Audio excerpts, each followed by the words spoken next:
जम्मू कश्मीर के दीगर अजला की तरह सरहदी जिला पुंछ में भी मंगलवार की सुबह जलजले के झटके महसूस किए गए। कहीं से किसी तरह के नुकसान की कोई इतला नहीं।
इंतखाबात का बिगल बजते ही पुंछ में सियासी जमातों के लीडरान मुतहरिक एजाज जान की क़यादत में उन्हीं की रिहाइशगाह पर नेशनल कॉन्फ्रेंस के लीडरान का इजलास मुनक्कद। इंतखाबी हिकमत अमली पर किया गया तबादला ख्याल। कई लोग पार्टी में हुए शामिल।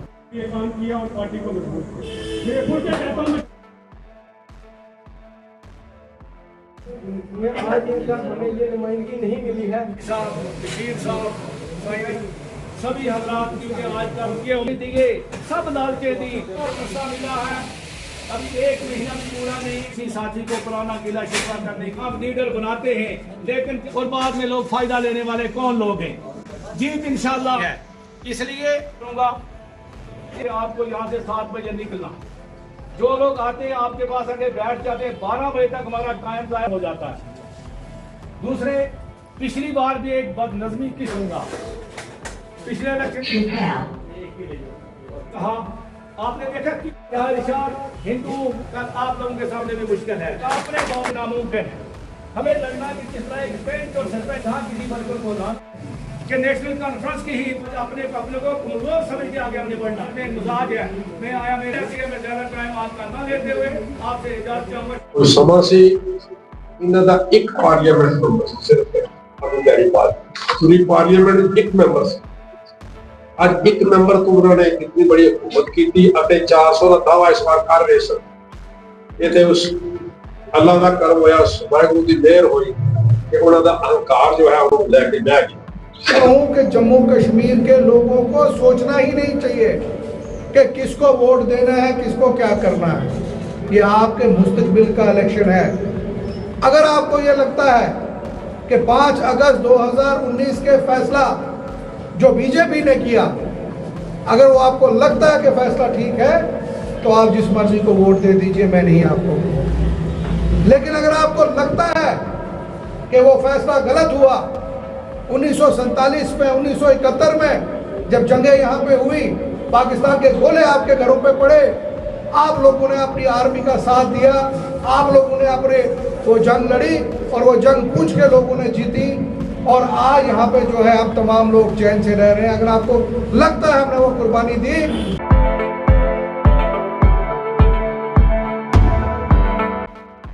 Advocate Haq Khan Jammu Kashmir peoples democratic party में शामिल महबूबा मुफ्ती और दीगर लीडरान ने किया वालिहाना इस्तकबाल। कहा खान पार्टी के फरोग में अहम किरदार अदा करेंगे।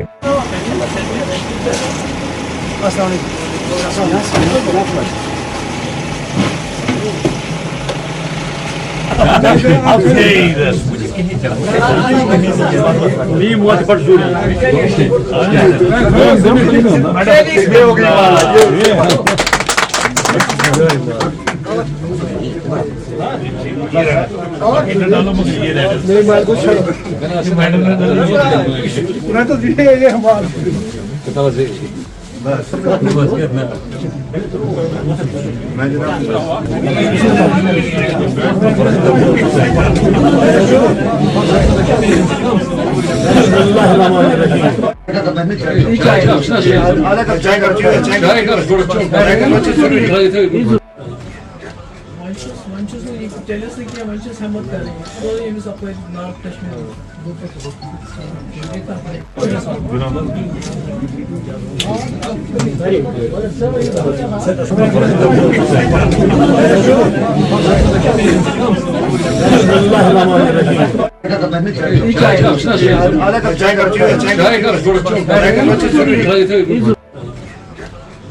Manchus ne jealousy kiya Manchus hammat kar rahe hain तो ये भी सबको नॉर्थ कश्मीर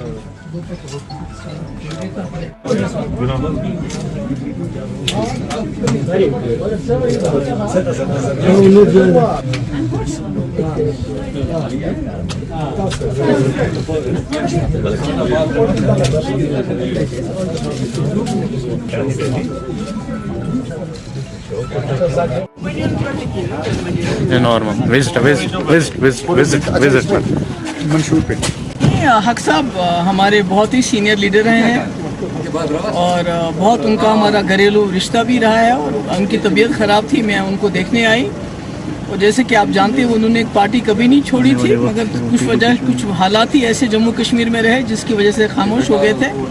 तो आज इंशाल्लाह वो सेहतयाबी हो गए हैं और फिर से पार्टी में वो एक्टिव जो है तरीके से अपना काम करेंगे, फ़र्ज़ निभाएंगे। शुक्रिया।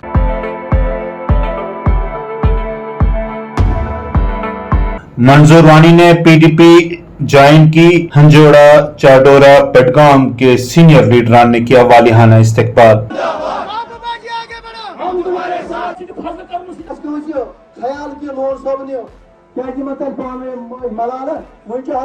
देखिए, मैं आपको एक बात बताऊंगा कि ये होता रहता है पॉलिटिकल पार्टीज में, कोई आता है कोई जाता है, ये तो खासकर जो अब इलेक्शन की तैयारी होती है तो उसमें ये तो होता रहता है।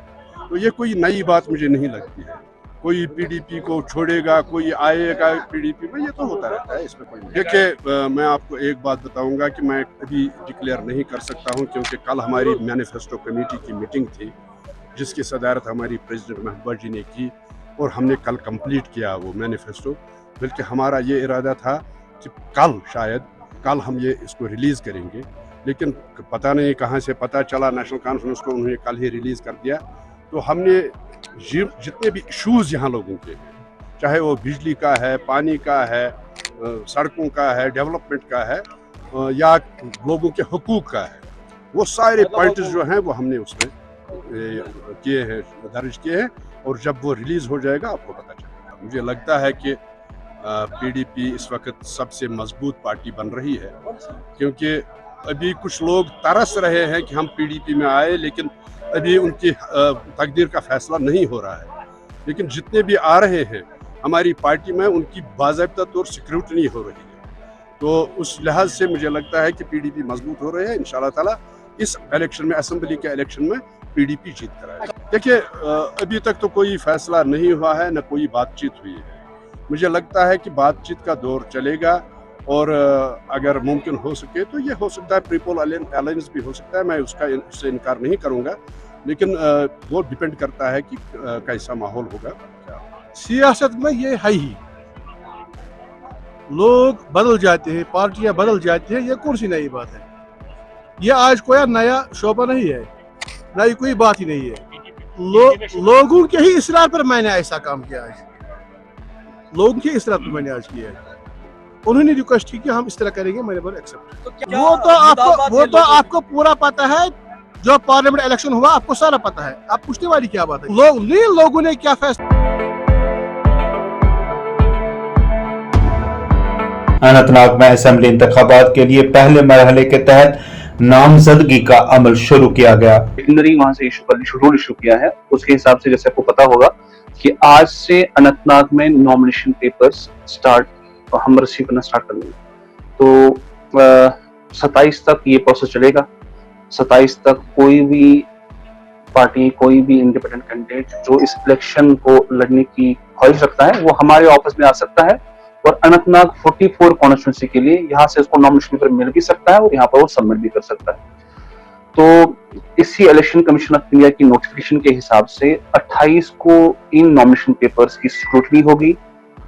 30 अगस्त 2024 तक इनका ऑप्शन है कि वो ये नॉमिनेशन पेपर्स विड्रॉ कर सकते हैं और 18 सितंबर 2024 को हमने इलेक्शन यहाँ पर कंडक्ट करने हैं। तो आपको भी सबको पता होगा कि 6 अक्टूबर 2024 को इन इलेक्शन में जो वोट्स कास्ट होंगे उनकी काउंटिंग हो जाएगी। इस तरह से हमारा इलेक्शन प्रोसेस जो है इन डेट्स में डिस्ट्रीब्यूट किया गया है। इस हिसाब से इस शेड्यूल से इलेक्शन होना है। अनंतनाग 44 कॉन्स्टिट्यूंसी की जहां तक बात है, मैं बता दूं आपको कि यहाँ पर 61,049 वोटर्स टोटल है हमारे, जिसमें ऑलमोस्ट 31,000 के आसपास मेल हैं और 30,000 के आसपास फीमेल्स। यहाँ पर सेक्स रेशियो जो हमारी कॉन्स्टिट्यूंसी का है वो almost 994। Last time Lok Sabha elections में यहाँ एक बहुत ही अच्छा ट्रेंड दिखा गया था कि ऑलमोस्ट 33% वोटिंग परसेंटेज जो थी वो रिकॉर्ड हुई थी। ये एक बहुत बड़ी इंप्रूवमेंट थी। 2019 में 4% के आसपास वोटिंग हुई थी, ये जंप हो गई थी 33%। तो हमें पूरी उम्मीद है, पूरा तवक्का है लोगों से कि इंशाल्लाह इस वाले इलेक्शन में भी वो वोटिंग परसेंटेज को इम्प्रूव कर लेंगे। हर कोई अपना जो राइट टू वोट है, बहुत एक क्रिटिकल ड्यूटी है, एक क्रिटिकल हक है जो हमारे आईन ने हमको दिया है, तो इसका वो फ्रेंचाइज जो है वो एक्सरसाइज कर लेंगे। सब लोगों को पता है कि ऑनरेबल कमीशन ने जो यहाँ पे नोटिफिकेशन निकाला है एंड उसके चलते हमारा आज जो है नोटिफिकेशन पहला जो फर्स्ट फेज का है वो आज शुरू हो गया है। एंड जो 43 अनंतनाग वेस्ट कॉन्स्टिट्यूएंसी है उसके बहसियत रिटर्निंग ऑफिसर मैंने आज notification as per the guidelines of honourable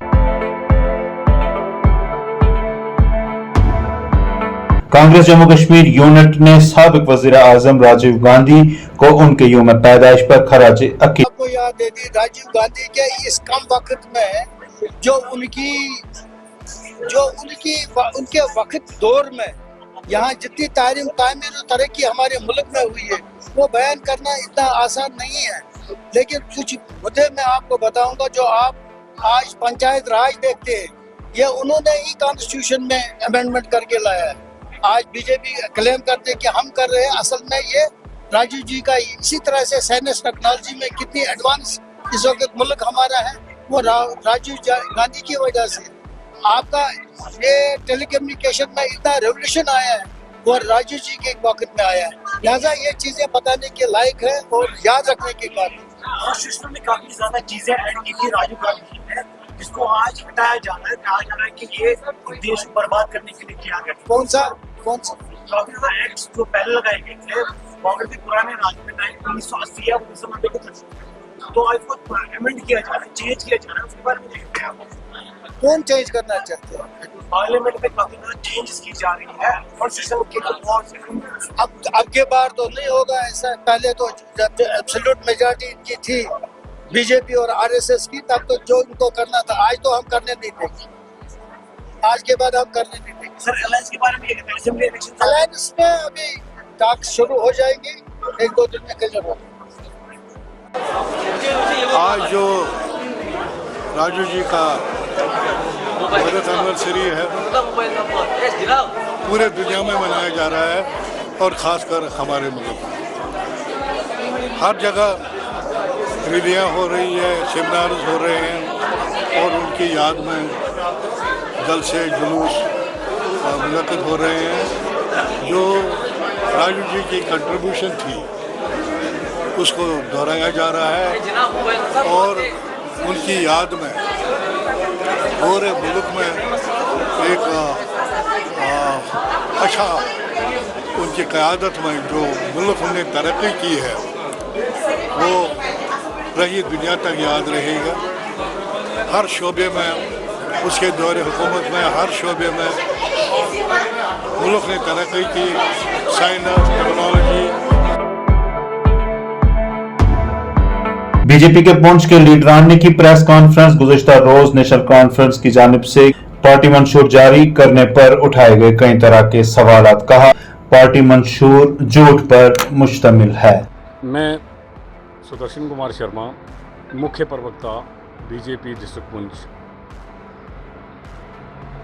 आज की जो प्रेस वार्ता है वो नेशनल कॉन्फ्रेंस ने कल जो पेश किया था उपलक्ष्य में है।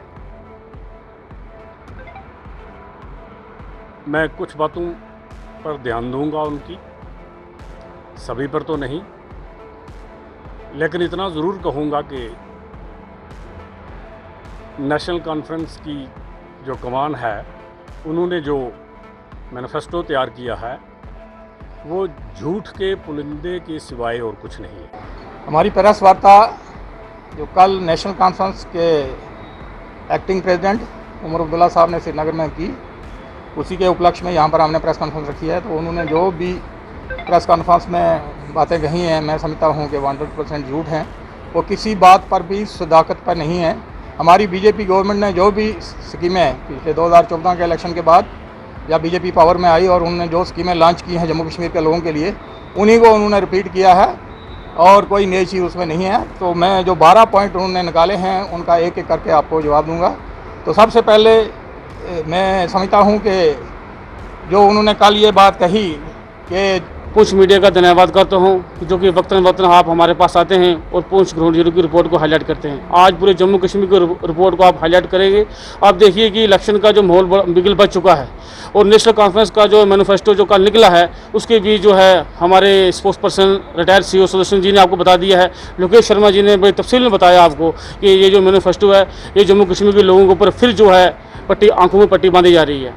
तो मैं जम्मू कश्मीर के लोगों को ये हाथ जोड़ के प्रार्थना करता हूं कि आप ऐसी दुगलियाँ जो पार्टियां हैं नेशनल कॉन्फ्रेंस पीडीपी हो, इनके चक्कर में मत पड़ें, इनकी बातों में मत आएँ और आप अपना मतदान जो है बड़े तन मन धन से करें जिस पार्टी को आपने देना है। आज बात करते हैं हम कि नेशनल कॉन्फ्रेंस के मैनिफेस्टो में कहा गया कि हम राशन फ्री देंगे। मैं नेशनल कॉन्फ्रेंस के कोर ग्रुप को ये पूछना चाहता हूँ कि 2019 से लेकर 2000